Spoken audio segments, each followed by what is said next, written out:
Welcome back to my channel. Don't forget to like, comment, share, and subscribe. So we're back with part 4. This time we'll be adding glass beads or seed beads. First, you're going to need some beading thread. This is the one I use. I get it from Hobby Lobby. You're also going to need a small sewing needle as well. So these are the beads that I'll be using. I'm just holding up so you can see for size reference. You can get these from Michael's or Hobby Lobby. First, you want to get a good amount of thread, and then we're going to go ahead and thread our needle. So we're going to go ahead and just knot the end of that thread. We're going to do this several times until we end up with a good size knot.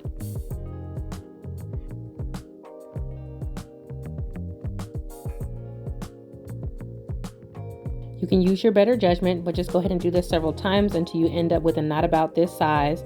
You can do a little bigger if you want to as well. Here I'm just finding a starting point. I'm just going to go ahead and insert that needle all the way through and pull it all the way through the lock. Before we insert the needle back through the lock, we're just going to add a bead onto our needle and then insert the needle through the lock. So you're going to insert the needle directly under the bead. Please be careful not to poke yourself and pull the needle all the way through.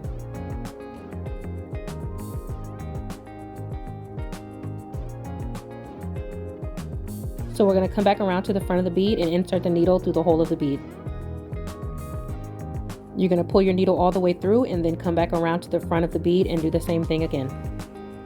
You're going to want to do this several times to get that first bead anchored down to your lock pretty well. You want to remember to come from different sides of the lock. So maybe one time come from the right side, the next time come from the left, and just keep alternating until you do this several times. So after we anchor down that first bead, we're going to add another bead to our thread and pull it all the way through. You want to remember to keep adding a bead to your thread before you pull it through your lock. Also take notice how I'm angling the needle at a downward angle. You want to do this to help you move down the lock. Make sure to alternate what side you're putting your beads on so it looks like your beads are spiraling around your lock.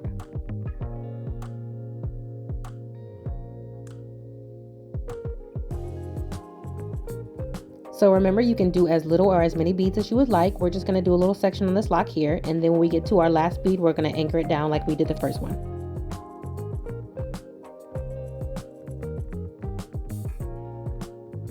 Remember to keep checking your thread throughout the process just to make sure it's not tangled when you pull your thread through.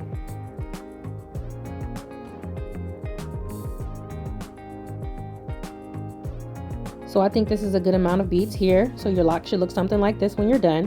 When we get to the end, we're just going to go ahead and push our needle back through the front and through the top of that hole. So we're going to do it this way just so we can get that bead to lay flat before we're able to start anchoring it down. So we're going to go ahead and repeat that same step that we just did just so we can get that bead to lay a little flatter against the lock. And then once it's laying flat, then you'll be able to just anchor it down like you did that first one. So remember to come from different sides of the lock as you anchor the bead down.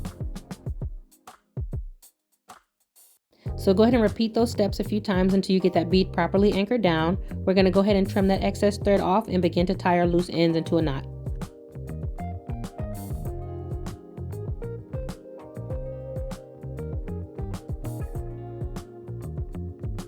So go ahead and do this until you get a good size knot like before, and then we're going to go ahead and take our scissors and trim off any excess thread.